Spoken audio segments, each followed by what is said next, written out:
So, where did you start with reporting the story? What were the main questions that you wanted to answer? I think, I'm interested in sort of how Amazon is seeking to compete in the AI race.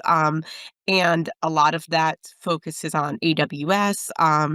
And AWS is going to benefit from AI because lots of companies are using its cloud, but how is AWS going to innovate in AI with their own product? So that's one question for me. And then the other question was Amazon laid off 14,000 people in October.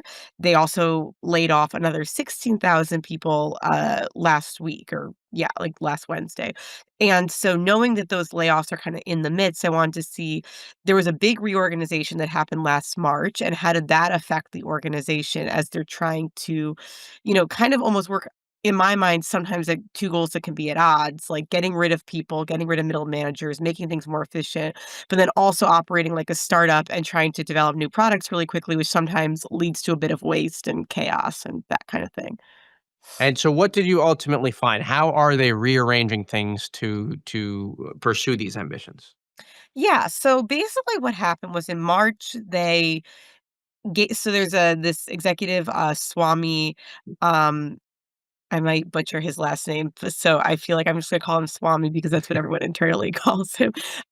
But he, uh, had a purview over a lot of AI products, and they just kind of focused him just on agentic products. So, some things, including some products that came out this after the reorganization, like QuickSuite, which is an enterprise search tool, a coding assistant Kiro that they're putting out, and they kind of gave ownership of some of these older AI products that Amazon has made, including SageMaker, which is sort of their like OG AI product. It helps companies build. Um, like machine learning models, and that was put out in 2017, and Bedrock, which is how companies access the LLMs into sort of different leaders. And I think that, the pro is that sort of been able to like let Swami sort of focus on maybe like where the money and innovation is happening, which is agents. AWS CEO Matt Garman said he sees agents as like a multi-billion-dollar opportunity for AWS, but it has led to a little bit of duplication, a little bit of hiccups along the way. So, this executive, Swami Shiva Subramaniam, he is really in charge of where the company seems to be, where AWS is seeming to want to go, right? With coding and agents. I mean, it's very Yeah. much the forward-looking products. Right, right, yes, and that's sort of and he used to sort of have more of these sort of I don't know if you'd call them legacy, but just older products in his purview, yeah. Right. And what were the other notable changes that you found in terms of which leaders are moving around?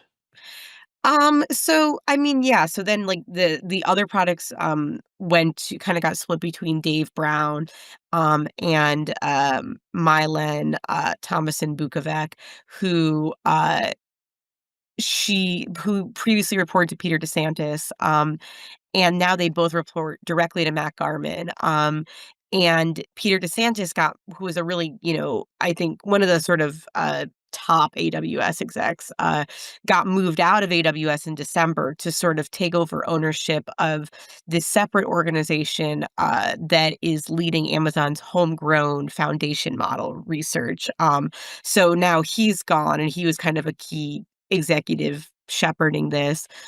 Also, some of their key sales executives have been swapped out or are leaving Amazon. So and those are people responsible for selling these products. So there's a lot of moving A parts, lot of movement, I guess right. I'd say. So, big picture, Catherine, when you look at these movements, I mean, we've talked on this show about how Amazon is really trying to become one of the first two, three names in AI, the way that it may not have been able to in past years, at least compared to some of its hyperscale rivals. So, in that pursuit to really become the forefront of AI, how do you think these changes ultimately do there? I mean, do people think that they're going to be productive in helping them? Yeah, it's interesting. I think that like, I think that they're sort of working things out. Like, for example, like, they had within that older product Bedrock, they had this search tool knowledge bases, and it was kind of technically identical in a lot of ways, even though it served a different customer than this new product they're building, Quick Suite. So they had to sort of unify the tech stacks, and there was some competition between the units. And they also so I think it's sort of like, how do we kind of take what we have and make it the most efficient for customers? And I think they're working that out. And I think that reorganizing can help them with that goal. I think that maybe the risk that could come is, like, do you forget about the older AI products that, like, people are really using and are, like, serve, like, a really important function for people? For example, there have been sort of long-standing work before, ChatGPT mania to sort of unite SageMaker with some of their data products, and that work kinda got reshuffled in this reorg. And one bit actually didn't make it into the article, but I talked to a customer who was like, "We use SageMaker more than Bedrock because LLMs are really expensive. Machine learning models are cheaper." So, the often older products, maybe have more customer adoption, more name recognition. We know that companies are still trying to get value out of LLMs, and that hasn't fully worked out yet. So I think, it's sort of like that balance of, like, we wanna push the new, but not at the expense of the old. Hmm. Great. Well, Catherine, I want to thank you for coming on. That is Catherine Perloff, our Amazon reporter here at The Information.